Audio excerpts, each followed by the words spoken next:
Dans cette vidéo, nous allons corriger un exercice sur l'inégalité de concentration. Donc voici l'exercice. On considère un échantillon x1, x2 jusqu'à x30 de 30 variables aléatoires suivant la loi binomiale de paramètres 20 et 0,6.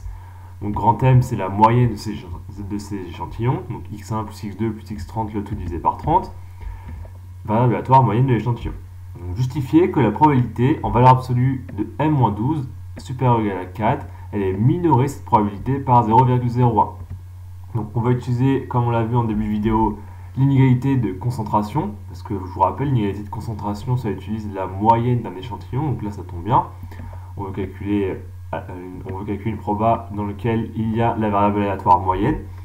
Donc je vous rappelle la formule, voici la formule de l'inégalité de concentration, et on va l'appliquer dans le cas de l'exercice.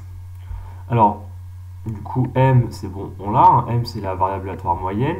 Et X, c'est quoi? C'est la variable aléatoire qui est égale aux variables aléatoires ici, d'accord? Donc, chaque X1, X2, X30, etc., c'est en fait la même variable aléatoire que la variable aléatoire X. Et donc, c'est une loi binomiale de paramètres 20 et 0,6.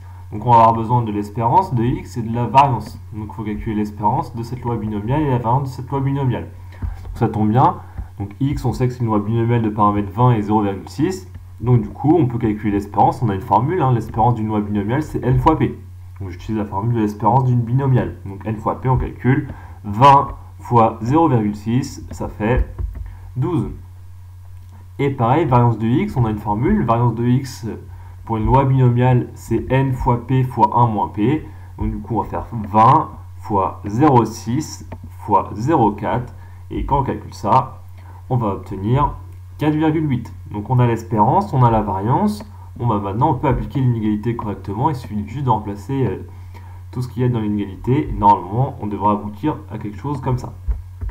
Donc c'est parti. Donc première chose, donc M on ne change pas, hein. M c'est la variable aléatoire moyenne. Ensuite l'espérance de X, bon, on vient de la calculer, l'espérance de X c'est 12, donc je remplace l'espérance de X par 12. Ensuite, delta, on va le remplacer par du coup 4, hein, d'accord, puisque ici c'est 4. Donc je remplace delta par 4. Donc même chose, ici c'était delta, hein, donc je vais remplacer delta par 4. Variance de x, on l'a calculé à l'instant, c'est 4,8, donc je remplace par 4,8. Et n c'est quoi? N c'est la taille de l'échantillon. Donc dans l'échantillon, il y a combien de variables aléatoires? Il y en a 30. Donc du coup, n égale 30, donc je remplace n par 30. Ensuite, je prends ma calculatrice, je calcule 4,8 le tout divisé par 30 fois 4 au carré. Ça fait en fait égal, c'est égal même pile à 0,01. Donc du coup, on a bien démontré la majoration demandée dans l'exercice.